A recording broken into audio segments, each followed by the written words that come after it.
During tonight's Youngstown City Council meeting, a proposed ordinance was brought forward about a vacant building on the city's south side. It's a topic that sparked a heated debate between two council members. First News reporter Jacob Thompson is live in the studio with what was said. Jacob. Yeah, the building that they're referencing is here on Ridge Avenue. Now, it used to be part of a rehab center that was part of Meridian Healthcare. It sits in Councilman Julius Oliver's ward. He wants to use $150,000 of ARP funds to transfer the title to the Western Reserve Port Authority. But not everyone agreed. The former rehab facility sits vacant on Ridge Avenue near downtown Youngstown. Councilman Julius Oliver wants to use the building to help people who are starting a small business, along with having a place where kids can go to learn a skill or a trade. To do that, he would need to use $150,000 of ARP fund to purchase the building and place it under the control of Western Reserve Port Authority. We want to be able to gather all our kids into one space and be able to disseminate. So Thursday, you're at Boys and Girls Club. Friday, you're at YMCA. Councilman Oliver says the program will help enhance other youth programs. In the finance meeting prior to the council meeting, Councilwoman Samantha Turner read a statement from the CEO of the Boys and Girls Club of Youngstown, James Byrd, which Councilman Oliver took issue to. However, there are already a number of places, centers that fulfill what is being proposed by Councilman Oliver. It sounds like he's worried about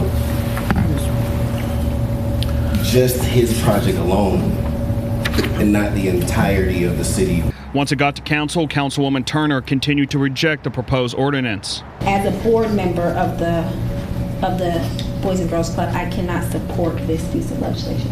This is not designed to step on the toes or take money or funding or people or youth out of any organization to switch it to another one.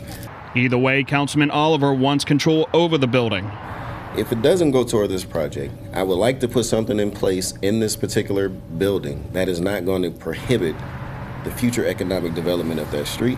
Whether it becomes a senior center or it becomes a part of the portfolio of the Port Authority, I would rather have it there than to have us at further risk and having that in the hands of one more kind of business that's going to just exploit the city of Youngstown.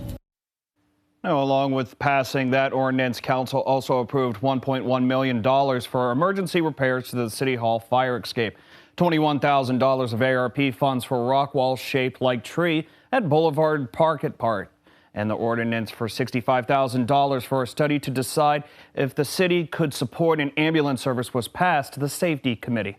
Now, that meeting is scheduled to take place on Thursday, August 24th. Live in the studio, Jacob Thompson, WKBN 27 First News.